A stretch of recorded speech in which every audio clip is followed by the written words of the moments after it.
If only I had known. If only I had seen the trap before stepping into it, maybe I wouldn't be here, dying slowly, regretting every choice I made. I was desperate for a child. 10 years of marriage, and my womb remained empty. The shame, the whispers, the pressure, it was unbearable. So, when I heard of the prophet who could break any curse, I didn't hesitate. But what I thought was my road to a miracle became the doorway to my destruction. Now, my body is failing. My soul is tormented. And I have a message for every woman listening: not every prophet is from God. This is Dangerous African Confessions HD. Stay with us to the end. This might save your life. Subscribe now if you haven't and turn on notifications so you never miss these life-changing confessions. If this story touches you, like, comment, and share to warn others before it's too late. My brother, let me start everything this way. I was 24 when I got married, young and full of dreams. My wedding day was the happiest day of my life, standing before God and man, hand in hand with the man I loved, ready to build a future together. I remember the way my mother hugged me tightly that evening, whispering blessings over me, praying that my womb would be fruitful, that I would bring forth sons and daughters to fill my home with laughter. I believed those words. I held on to them like a promise written by God Himself. But the months passed. Then a year. Then 2. And my womb remained empty. At first, I ignored the signs, the pitiful looks from women at church, the hesitant smiles from family members whenever the topic of children came up. I pretended not to notice when my mother-in-law stopped calling as often, or when my husband's family held private discussions that would suddenly fall silent the moment I entered the room. Then came the prayers. The fasting. The countless nights spent kneeling on cold floors, whispering my pain to a heaven that seemed silent. I lost count of the number of times I laid my hands on my stomach, declaring life, begging God to remember me, to wipe away my shame. Shame, that was what it felt like. With every pregnancy announcement from friends and relatives, the weight on my chest grew heavier. Women who had married years after me were now carrying their second, third, even fourth child.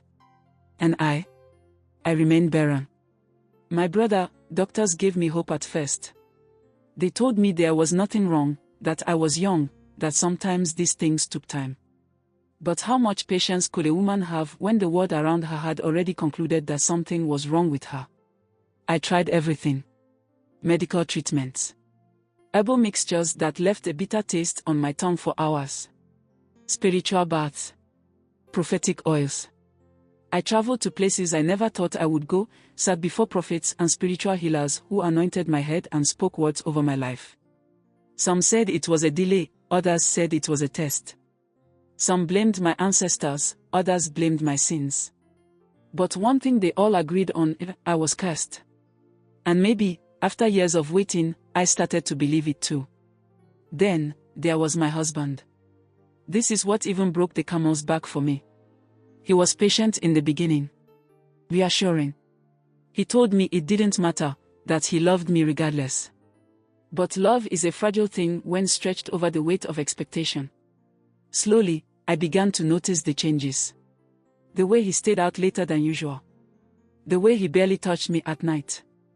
The way he no longer talked about the future the way he used to. And then, the perfume. It wasn't mine. It wasn't ours. It was foreign. Different. Lingering on his clothes like a secret he no longer cared to hide. I asked no questions. I already knew the answers. You see, the final blow came from his sister. It was during a family gathering, the kind where everyone pretends to be happy while knives are hidden behind their backs. I was clearing plates from the table when I heard her voice, loud and sharp, cutting through the air like a blade. Maybe God did not create her to be a mother. Laughter followed. It wasn't loud, but it was enough. Enough to tear through whatever was left of my dignity. You can imagine. That night, I did not sleep. I laid in bed, staring at the ceiling, feeling the weight of a future that seemed forever out of my reach. I thought about leaving, about walking away from this marriage, from this pain. But where would I go? What would I do? A woman without a child is nothing in this world.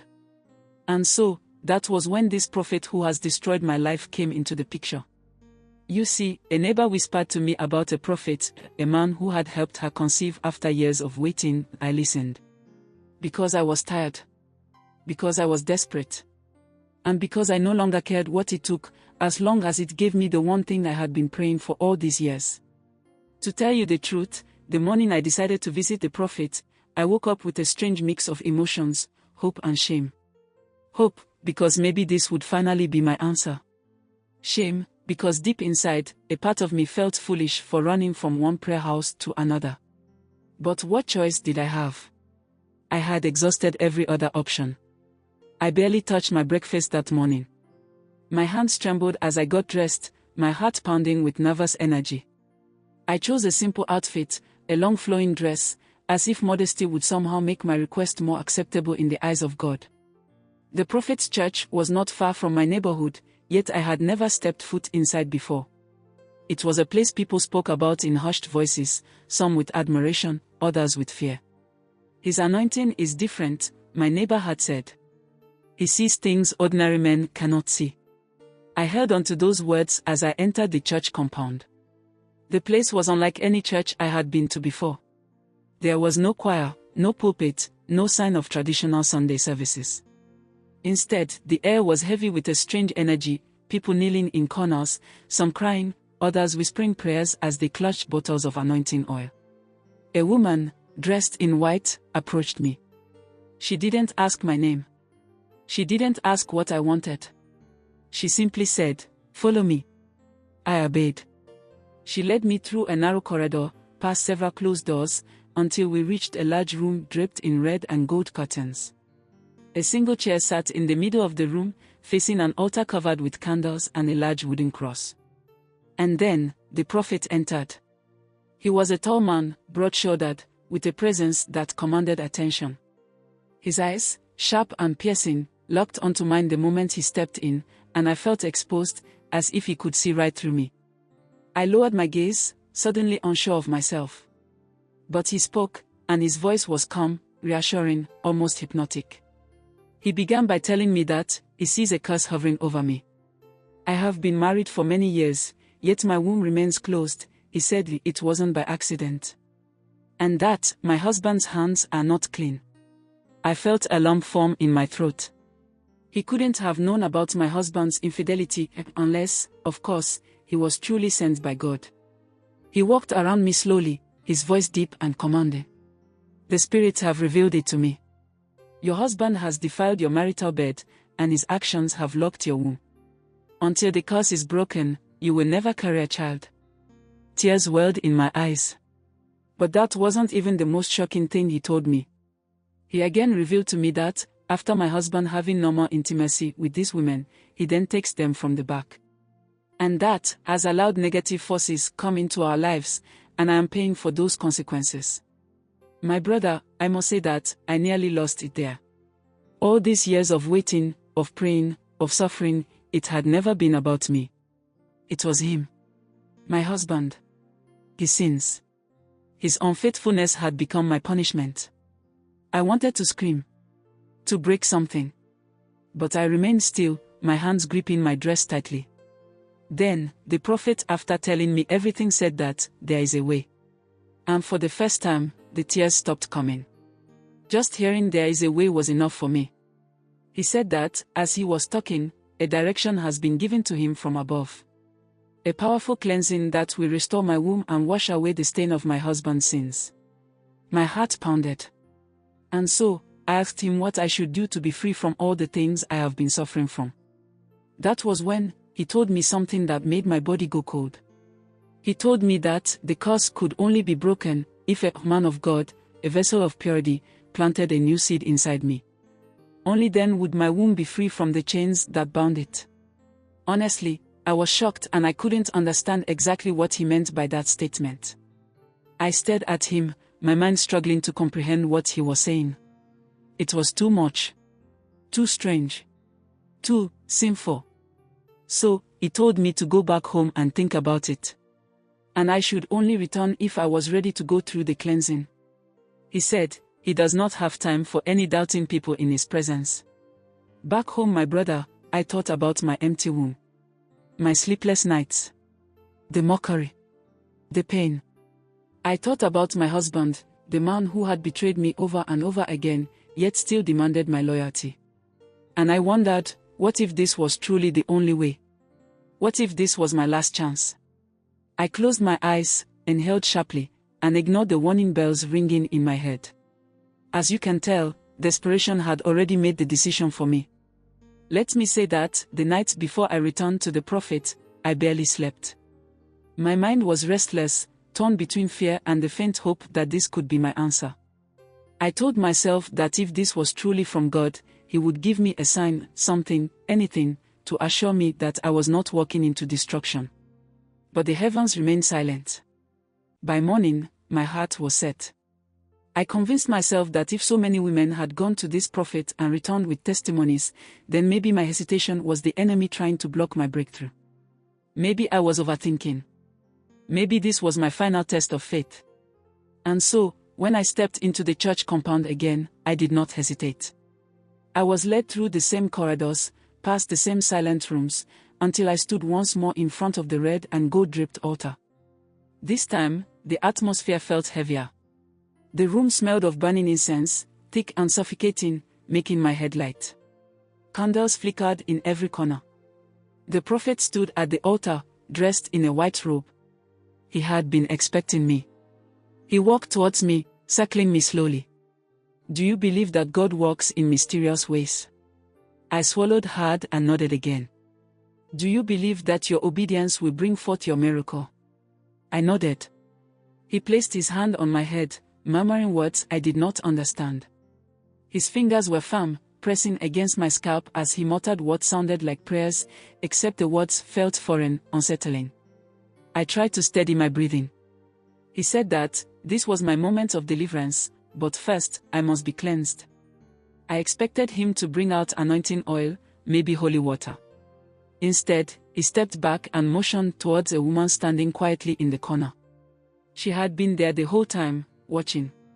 Her expression was unreadable.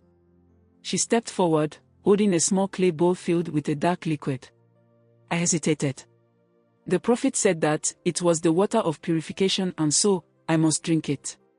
My fingers trembled as I took the bowl. The smell was bitter, metallic, almost like rusted iron. My stomach twisted with hesitation, but I had already come too far to turn back now. I shut my eyes and swallowed. My brother, the liquid burned as it slid down my throat.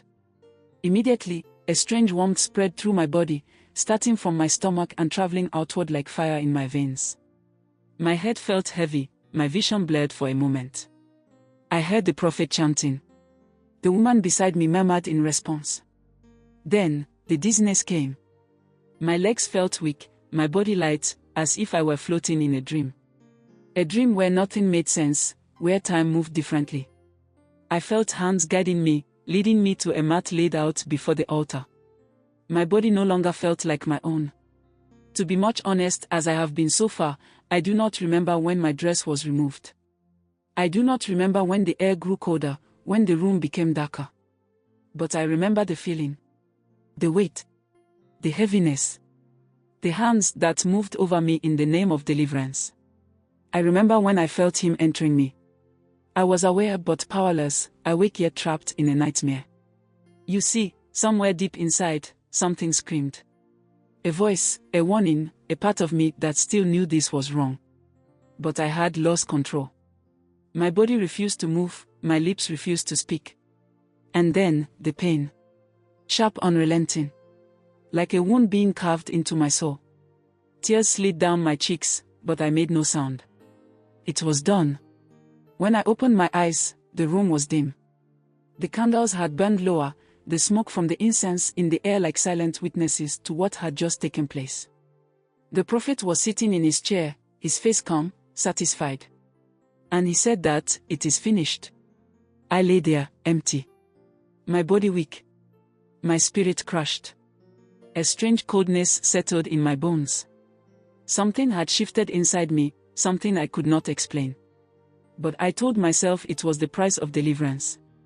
That soon, I would hold my child in my arms, and this night would be nothing more than a forgotten sacrifice. I told myself I had done what was necessary. I had no idea that the real nightmare had just begun. You see, my brother, days passed. Then weeks. I waited, clinging to hope with every fiber of my being. I counted the days, tracking my cycle with more desperation than ever before. Every morning, I placed my hand over my stomach, whispering prayers, willing something, anything, to change. But nothing did. My brother, the first month, I told myself to be patient. The prophet had said the curse was broken, and miracles took time. I forced myself to believe. The second month, I became restless. I avoided people, especially my neighbors who were waiting to hear my testimony. I couldn't bear the thought of them looking at me with pity if they found out the truth. By the third month, fear began to creep in. Something was wrong. It wasn't just that I hadn't conceived. It was my body. It was different. The first time I noticed it, I was in the bathroom. I had woken up feeling strange, my stomach tight and aching. When I undressed, I saw them, dark patches, almost like bruises, forming along my thighs. I touched them, pressing against my skin. There was no pain, yet they looked deep, unnatural. I ignored it, convincing myself that it was nothing. Then came the blood. My menstrual cycle had always been regular, a steady flow that lasted a few days. But this was something else. A desperate woman seeking a miracle, a prophet promising deliverance, and a ritual that opened the doors to a curse she could never escape.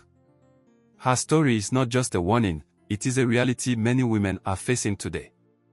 So many, in their pain and desperation, are being deceived, manipulated, and led into deeper bondage. If you are watching or listening to this, let her story be a lesson. Not every so-called prophet is from God. Not every altar is holy. And not every solution will lead to your freedom. Desperation should never drive you into destruction. If this story has opened your eyes, don't keep it to yourself. Share it. Let another woman hear it before she falls into the same trap. And if you haven't already, subscribe now and turn on notifications. We bring real-life confessions that expose the hidden darkness behind the things many people blindly follow. Give this video a thumbs up, leave your thoughts in the comments, and let's spread awareness together. Until next time, stay discerning, stay prayerful, and stay safe.